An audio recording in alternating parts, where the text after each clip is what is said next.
പറഞ്ഞിട്ട് വല്ല കാര്യമുണ്ടോ? ഈ പെണ്ണും പെടക്കോഴി എന്നൊക്കെ പറഞ്ഞ ബ്രഹ്മചാരികൾക്ക് പറഞ്ഞിട്ടില്ല. ജീവിതകാലം മുഴുവൻ ബ്രഹ്മചാരിയെ കഴിഞ്ഞുള്ളവന്ന് ഞാൻ ആർക്കും വാക്കൊന്നും കൊടുത്തിട്ടില്ല. അങ്ങനെ ഉയരട്ടെ കാമുകന്റെ കരുത്താർന്ന ശബ്ദം. അതിരിക്കട്ടെ, ഈ കക്ഷി എവിടെയുള്ളതാ? ഏതാ എവിടുന്ന ഒന്നും ചോദിക്കാൻ പറ്റില്ല. എവിടുന്നോ വന്ന് എവിടേക്കോ മറിഞ്ഞുപോയ സുഖകരമായ ഒരു സ്വപ്നം. പ്രേമ അസ്ഥിക്ക് എന്നെ പിടിച്ചിട്ടുണ്ട്. കവിത പറഞ്ഞിട്ടില്ലേ? മനസ്സ് തുറന്ന് എന്തെങ്കിലും പറയുമ്പോ നിനക്ക് തമാശ. പിന്നെയല്ല, ഒരു ദിവസം മുഴുവൻ നിന്റെ കൂടെ ഉണ്ടായിട്ടും ഊരും പേരും ചോദിക്കാൻ സമയം കിട്ടിയില്ല അത്രേ.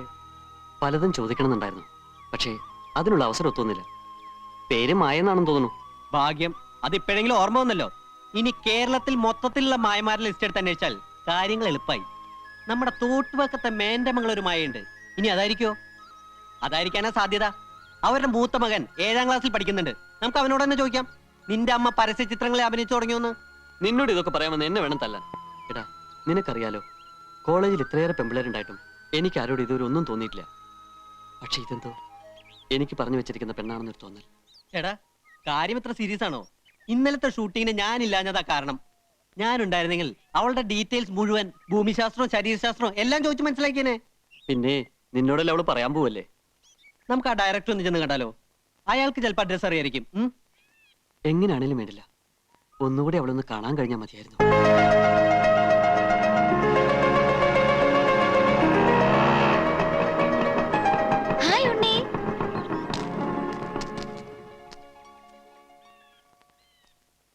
എന്താ ഇങ്ങനെ മേടിച്ചു നോക്കുന്നേ? ഒരു ഹായ് പറഞ്ഞ തിരിച്ചു പറയാനുള്ള മര്യാദ പോലും ഇല്ലേ? ഇയാളോടല്ല, ഉണ്ണിയോടാ പറഞ്ഞ. ഞാൻ പോവാ. അയ്യോ പോവല്ലേ, ഉണ്ണിപ്പ കാണണമെന്ന് പറഞ്ഞേള്ളോ, അപ്പോഴേക്കും പ്രത്യക്ഷപ്പെട്ടു. ഏതായാലും 100 ആയസാ. മായ എന്താ ഇവിടെ? എന്റെ വീട് ദേ ആ കുന്നിന്റെ അപ്പുറത്താ. നാളത്തെ ഷൂട്ടിങ്ങിന് മായ വരില്ലേ? ഏയ്, ഞാനിനി ഷൂട്ടിങ്ങിനൊന്നുമില്ല. ഇന്നലെ ഒരു പ്രത്യേക സാഹചര്യത്തിൽ വന്നേ ഉള്ളൂ. അയ്യോ അങ്ങനെ പറയല്ലേ, മായ വരണം, അല്ലെങ്കിൽ ഉണ്ണിക്ക് വിഷമാവും. ഞാൻ വരാഞ്ഞ ഇയാൾ എന്തിനാ വിഷമിക്കുന്നേ? അല്ല, മായ അത്രക്ക് ഇഷ്ടാണെന്ന്.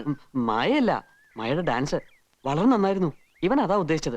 അപ്പൊ നിനക്ക് മായ ഇഷ്ടാണെന്ന് പറഞ്ഞോ? അങ്ങനെ ഞാൻ പറഞ്ഞില്ല. അയ്യോ പറഞ്ഞു. പറഞ്ഞോ? എന്നോടാണ് ചോദിക്കുന്നേ? സോറി. പിന്നെ നാളത്തെ വർക്കിന് മായ വരണം. ഒരു പാവപ്പെട്ട ചെറുപ്പക്കാരന്റെ ആഗ്രഹല്ലേ, പ്ലീസ്. ഓഹോ, താനാരാ ദല്ലാളാ? ശരി, ഉണ്ണിക്ക് വേണ്ടി ഞാൻ വരാം.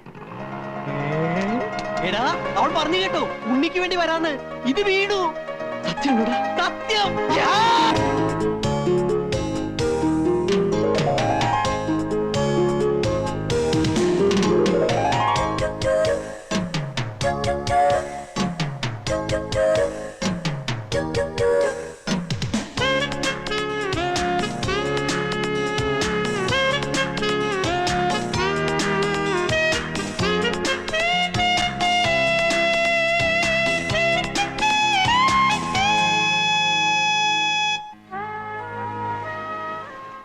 മായ, നമ്മൾ എത്ര പെട്ടെന്ന് അടുത്തത്.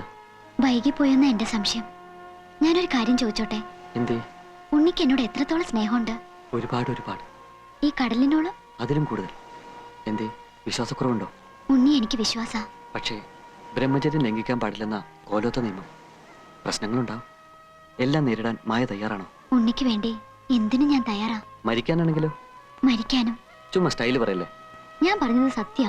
എങ്കിൽ എനിക്ക് വേണ്ടി ഇപ്പൊ ഒന്ന് മരിക്കാമോ? ഉണ്ണിയുടെ ആഗ്രഹം അതാണെങ്കിൽ മരിക്കാലോ. പറഞ്ഞോളൂ, എങ്ങനെയാ ഞാൻ മരിക്കേണ്ടത്? ഇപ്പൊ മരിക്കാൻ സൗകര്യം ഈ കടലിൽ ചാടുക. എന്താ, തയ്യാറാണോ? തയ്യാറാ. പക്ഷെ ഞാൻ മരിച്ചാ ഉണ്ണിക്ക് വിഷമാവരുത്. മരിച്ചോളൂ, വിഷമൊക്കെ ഞാൻ സഹിച്ചോളാം. എന്നിട്ട് നിന്റെ ഓർമ്മയ്ക്കായി ഒരു താജ്മഹൽ ഞാനും പണിയിച്ചേക്കാം. പോരെ? ഞാൻ മരിക്കും. ഓ പിന്നെ, പാച പഠിക്കാതെ മരിച്ചു കാണിക്കും. ശരി, ഞാൻ മരിച്ചു കാണാൻ അത്രയ്ക്ക് ഇഷ്ടാണല്ലേ? എന്നാ കണ്ടോ. എവിടം വരെ പോകുമെന്ന് അറിയാലോ.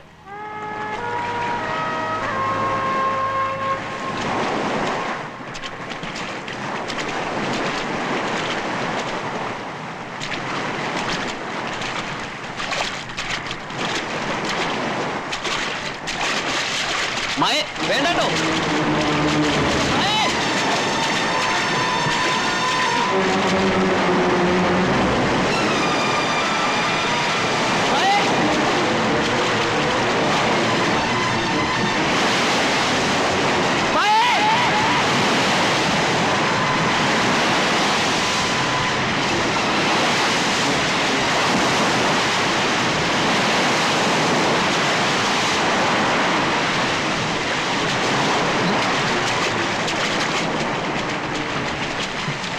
മായ, ഞാനൊരു തമാശ പറഞ്ഞല്ലേ? ഞാൻ ഉണ്ണിയോട് സത്യ പറഞ്ഞത്. ഐ ലവ് യു ഉണ്ണി. എന്താ ഭഗവതി ഈ കേക്കണേ? പ്രേമെന്നോ? കൊല്ലും നിന്നെ ഞാൻ. ആവശ്യത്തിലേറെ ലാളിച്ച് വഷളാക്കിയതിന്റെ കുഴപ്പമായി കാണണേ. ഞാനിവിടെ 46 വയസ്സ് കഴിഞ്ഞ് നിൽക്കാൻ തുടങ്ങിയിട്ട് കാലം കുറയായി. എന്നിട്ട് ഇങ്ങനൊരു ചിന്ത എനിക്ക് വന്നിട്ടില്ല. മോഹങ്ങളൊക്കെ അടക്കി ഒതുക്കി ചുരുട്ടി മനസ്സിൽ വെച്ചോണ്ട് നടക്കാ ഞാൻ. എന്തിനാ? ജീവനെ പേടിച്ചിട്ട്.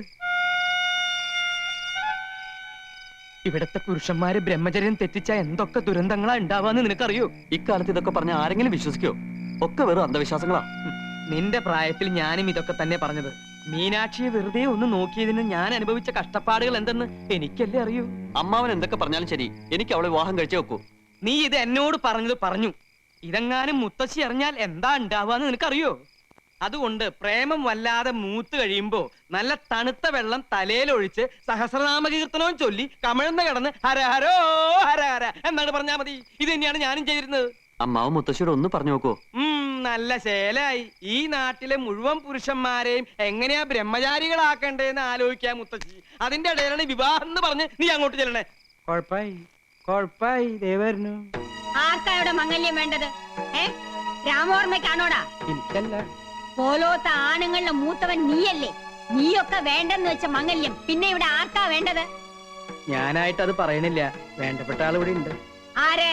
ഉണ്ണിക്കുട്ടനോ? എന്താ നീ ഒന്നും മിണ്ടാത്ത? കുട്ടികളല്ലേ, ഈ പ്രായത്തിൽ ഉണ്ടാവണ ചെറിയൊരു മോഹം നമ്മുടെ ഉണ്ണിക്കുട്ടനും തോന്നി. പക്ഷേ കാര്യങ്ങളുടെ ഗൗരവം ഞാൻ പറഞ്ഞ് മനസ്സിലാക്കിയപ്പോ എല്ലാം തെറ്റായി എന്ന് തോന്നിയിട്ടുണ്ട്. തെറ്റു പറ്റിയതൊക്കെ ഇവിടെ ഉള്ളവർക്കാ. ഏതോ ദുർമന്ത്രവാദിയുടെ വാക്ക് കേട്ട് വേണ്ടാത്ത വെട്ടിത്തരങ്ങൾ ചെയ്യാം. ഞാനൊരു പെൺകുട്ടിയെ സ്നേഹിച്ച് വാക്ക് കൊടുത്തുപോയി. ഇവിടെ ആരും ഞങ്ങളുടെ വിവാഹത്തിന് സമ്മതിച്ചില്ലെങ്കിൽ നാളെ തന്നെ ഞാൻ ഇവിടെ രജിസ്റ്ററിംഗ് കൊണ്ടുവരും. ഉണ്ണിക്കുട്ട, ആരോടാ എന്താ സംസാരിക്കണമെന്ന് അറിയോ? നീ സംബന്ധം കഴിച്ചാൽ നിനക്ക് മാത്രല്ല ഇവിടെയുള്ള എല്ലാ പുരുഷന്മാർക്കും അപകട. കോലോത്ത് വീണ്ടും ദുർമരണങ്ങൾ ഉണ്ടാവും. പോലോത്ത ആചാരങ്ങളും അനുഷ്ഠാനങ്ങളും ലംഘിച്ചാൽ കടുത്ത ശിക്ഷയായിരിക്കും കിട്ടുക. പിന്നെ ഉണ്ണിയുടെ സ്ഥാനം പടിക്ക് പുറത്ത്. എന്നെ പടിയടിച്ച് പിണ്ടം വെച്ചാലും ഞാൻ അവളുമായി ഈ നാട്ടിൽ തന്നെ ജീവിക്കും. ഈ കോലത്ത് ഞാൻ കാരണം ദുർമരണങ്ങൾ നടക്കുന്നുണ്ടോന്ന് എനിക്കൂടെ അറിയണല്ലോ. ഇല്ല, നിനക്ക് എന്തോ ബാധ കയറിയിരിക്കുകയാണ്. ഇല്ലെങ്കിൽ എന്റെ ഉണ്ണി ഇങ്ങനൊന്നും പറയില്ല. ആരോ മോഹിപ്പിച്ച് എന്റെ ഉണ്ണിയെ മയക്കിയിരിക്കണു. വേണ്ട, ഇനി ദുർമരണങ്ങൾ കാണാനുള്ള ശക്തി എനിക്കില്ല. പണിക്കരെ, എന്തെങ്കിലും ധിക്കാരം കാണിക്കുന്നതിന് മുമ്പ് എന്റെ ഉണ്ണിയെ മുറിക്കകത്ത് അടച്ചിടുക. കുറച്ചു ദിവസം പുറത്തൊന്നും പോണ്ട. എനിക്ക് എന്റെ കുട്ടിയുടെ ജീവനാ വലുത്.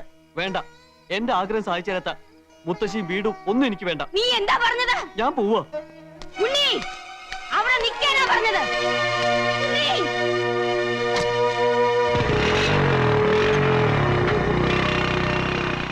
അവൻ എവിടെ പോകാനാ മുത്തശ്ശി? 1 മണിക്കൂറിനകം അവൻ തിരിച്ചു വരും. വരണ്ട. ഈ ആഗ്രഹം മനസ്സിൽ വെച്ചോണ്ടിരിക്കുന്നവൻ ഇനി കോലോത്തേക്ക് വരണ്ട. ഞാൻ ഇങ്ങോട്ട് വന്നിട്ട് നേരം കുറെ ആയേ ത്രേസ്യ. ഇനി അങ്ങോട്ട് പോട്ടെ. അങ്ങനെ ഇപ്പൊ പോവേണ്ട കേട്ടാ. കുറച്ചു നേരം കൂടി ഇരുന്നിട്ട് പോയാ മതിയെന്ന്. അയ്യോ, ഞാൻ ഇവിടെ ഇരുന്നിട്ട് ഒരു പ്രയോജനവും ഇല്ല. മേപ്പാടൻ എന്ത് പറഞ്ഞാലും നിങ്ങളുടെ ഒരു മേപ്പാടൻ. അയാളെ എന്റെ കയ്യിലോട്ടൊന്ന് കിട്ടട്ടും. അയ്യാക്കട ഒരു ദുർമന്ത്രവാദം. ആരാണ്ടും വരുന്നു. അങ്ങ് അകാലം അല്ല ത്രികാല ജ്ഞാനിയല്ലേ സ്വാമി? ശരണം ശരണം പൊന്നയ്യപ്പ സ്വാമി. അല്ലാതെ ശരണമില്ല സ്വാമി. ശരണം. രക്ഷിക്കണം.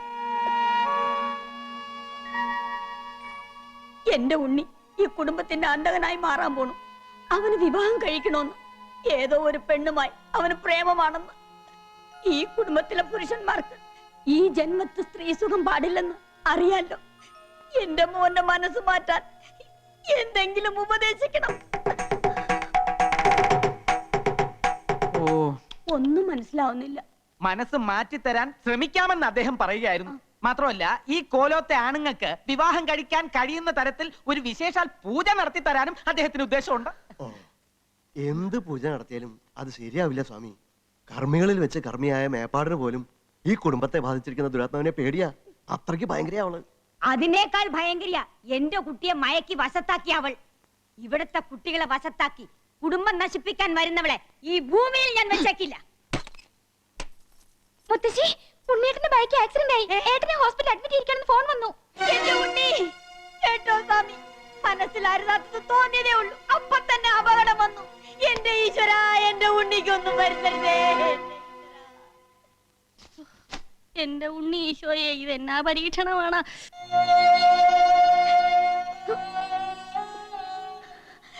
എന്റെ പരദൈവങ്ങളെ, എന്റെ കുട്ടിക്ക് ആയുസ് കൊടുത്തല്ലോ, അത് എന്റെ ഭാഗ്യം. ഇപ്പൊ എന്റെ മോന് മനസ്സിലായോ, തെറ്റായതൊന്നും ചിന്തിക്കരുത്. ചിന്തിച്ചതേ ഉള്ളൂ, അപ്പോഴേക്കും നിന്നെ അപകടത്തിലാക്കിയില്ലേ. ഞാൻ മനഃപൂർവ്വം അപകടത്തിൽ ചാടിയതാ, ചാകാൻ വേണ്ടി തന്നെ. ഞാൻ ജീവിച്ചിരിക്കാൻ വേണ്ടി എന്റെ മായ ഞാൻ മറക്കണമെന്നല്ലേ മുത്തശ്ശി എന്നോട് പറഞ്ഞത്. അവളെ മറന്നിട്ട് എനിക്കൊരു ജീവിതം വേണ്ട. എന്ത് അബദ്ധാ കുട്ടി നീ കാണിച്ചത്? ഇതിലും ഭേദം ഈ മുത്തശ്ശിയെ നിനക്ക് കൊല്ലാമായിരുന്നില്ലേടാ. ഈശ്വരൻ തന്ന ജീവൻ സ്വയം അങ്ങോട്ട് നശിപ്പിക്കാന്ന് വെച്ചാ എന്താ പാപം എന്നറിയോ നിനക്ക്? മുത്തശ്ശി ഒന്ന് ക്ഷോഭിച്ചു എന്ന് കരുതി ഇതൊക്കെയാ ചെയ്യാ? എല്ലാരും കൂടെ എന്നെ എന്തിനാ ഇങ്ങനെ വഴക്ക് പറഞ്ഞത്? ഞാൻ തെറ്റാ ചെയ്തത്, സമ്മതിച്ചു. അതിന് ശിക്ഷയായിട്ടാ ചാവാൻ തയ്യാറായത്. ഈ ശല്യം ഇതോടെ തീരുമല്ലോ. ഇതിപ്പോ വലിയ ഇടങ്ങേറായല്ലോ ഭഗവതി. ബ്രഹ്മചര്യം ലംഘിച്ചാൽ അപമൃത്യു ഉണ്ടാവുന്നു മേപ്പാടൻ.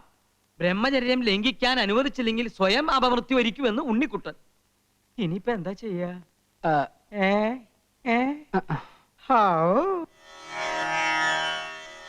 ഇന്ദ്രായ സുരഥിപതേ വജ്രഹസ്തായ സൂര്യപാർഷദേ നമഃ.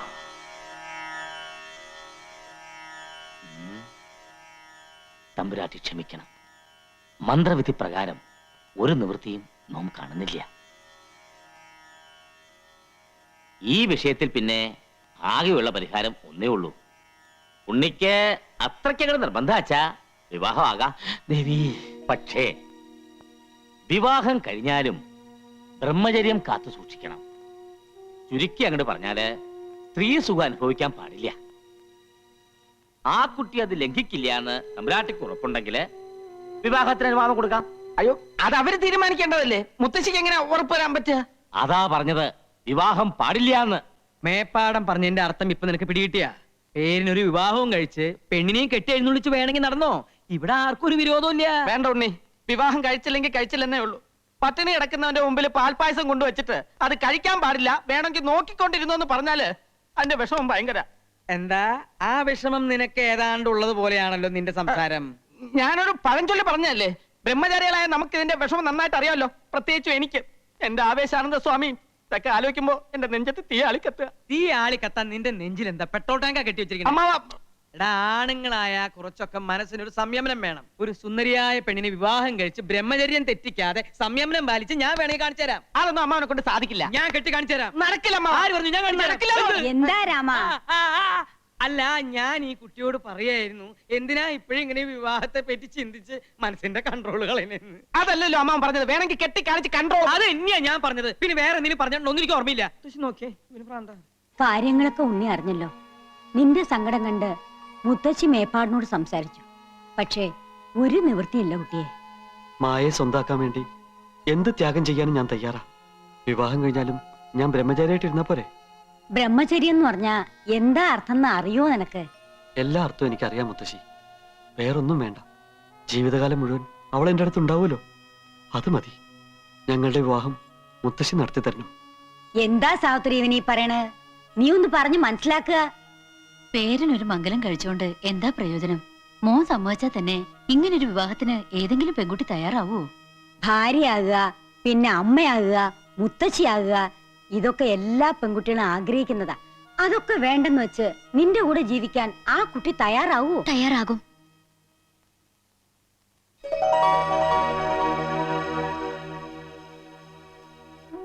ക്ഷമിക്കണം, ഉണ്ണി ഈ അവസ്ഥയിലെത്താൻ കാരണം ഞാനാ. എല്ലാവർക്കും എന്നോട് ദേഷ്യം ഉണ്ടാവും അറിയാം. സാരില്ല, ഉണ്ണിയെ കാണാൻ വേണ്ടി കുറച്ചേരം ഞാൻ പുറത്ത് നിൽക്കണോ? മുത്തശ്ശി പറഞ്ഞതൊക്കെ ഞാൻ കേട്ടു. എല്ലാം അറിഞ്ഞോണ്ട് തന്നെ ഉണ്ണിയോടൊപ്പം ജീവിക്കാൻ ഞാൻ തയ്യാറാ. ഇത് ത്യാഗമൊന്നുമല്ല, സ്നേഹ. മുത്തശ്ശി പറയണതൊക്കെ ഞാൻ അനുസരിക്കാം. തറവാടിന്റെ രക്ഷയ്ക്ക് വേണ്ടി, ഉണ്ണിയുടെ ഭാര്യയാകാൻ വേണ്ടി ജീവിതകാലം മുഴുവൻ ഞാൻ അമ്മയാകാതിരിക്കാം. ബ്രഹ്മചര്യം കാത്തു സൂക്ഷിക്കാം. പക്ഷേ ഞങ്ങളോട് അകന്നു പോകാൻ മാത്രം മുത്തശ്ശി പറയരുത്. ഇനിയും മുത്തശ്ശിക്ക് സമ്മതിച്ചൂടെ? മോളുടെ പേരെന്താ? മായ. മായമോളി പറഞ്ഞതൊക്കെ സത്യമാണോ? സത്യമാണെങ്കിൽ തന്നെ മോളുടെ വീട്ടുകാർ ഇതിന് സമ്മതിക്കോ? എന്റെ ആഗ്രഹത്തിനെതിരായി വീട്ടിലൊന്നും പറയില്ല. നീ ഞങ്ങളെ തോൽപ്പിച്ചു കളഞ്ഞിരിക്കുന്ന കുട്ടിയെ. നിങ്ങളുടെ സ്നേഹം മനസ്സിലാക്കാൻ ഈ മുത്തശ്ശിക്ക് കഴിഞ്ഞില്ല. എല്ലാം ഇനി ഈശ്വര കൽപ്പിതം പോലെ വരട്ടെ. രാമ, ഉടനെ എന്നെ ഈ കുട്ടിയുടെ കാരണവന്മാരെ കണ്ട് സംസാരിച്ച് കാര്യങ്ങൾ തീരുമാനിച്ചോളൂ.